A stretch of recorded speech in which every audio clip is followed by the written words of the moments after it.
And our team coverage continues tonight. Well, we're going to add in this morning's high tide to today's heavy rains and high winds, and that equaled quite a bit of flooding along the Milford shoreline. So that's where we find New Haven Bureau Chief Matt McFarland, who is live with the mobile newsroom. Matt, how is it looking there?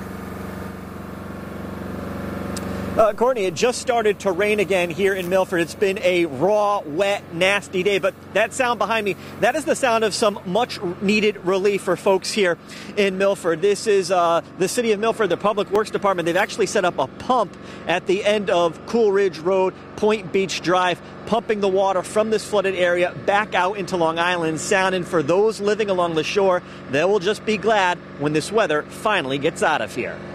Long Island Sound looked more like the open waters of the Atlantic as rolling waves rocked ashore, turning roads into reservoirs. At Milford's Point Beach, Ken Johnson slowly navigated his pickup truck through the flooded waters. 7 houses down on the water. My whole house is surrounded by water. I had to walk through the water to get to my truck. While Ken was able to get out, other neighbors like Bob Farr couldn't get back in. I can't get there. They're both. I went down Atwater, and I'm here, and I can't get there. I left before it started earlier, and I'm just coming back, and here's what I'm in for. Terrible. It's the worst I've seen it. I've been here 20 years, and this is the worst I've seen it. Scenes like this played out all along the low-lying areas of Milford's shoreline, and some neighbors say it's getting worse and more frequent. This is the 3rd time in like 2 months that it's happened like this.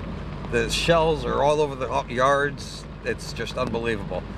And the water was just above my step, so I just cleared it, just got out of there in time. As waves washed over the road, neighbors in the Point Beach neighborhood parked their cars on higher ground. Past the hour, it's come up more, because there's nowhere for the water to go, and then the rain's coming. At Woodmont Beach, waves crashed onto the sand, while down on Melba Street, rocks and debris were left in the road, while next door, Beachland Avenue remained flooded. For Ken, the flooding is a nuisance, but adds it's the price you pay. This is nothing. It's the joy of living over here. This is just part of it. You know, it's part of living on the water. And the next high tide here in Milford is set for a little after 10 o'clock tonight. We're live with the mobile newsroom in Milford. Matt McFarland, Channel 3 Eyewitness News.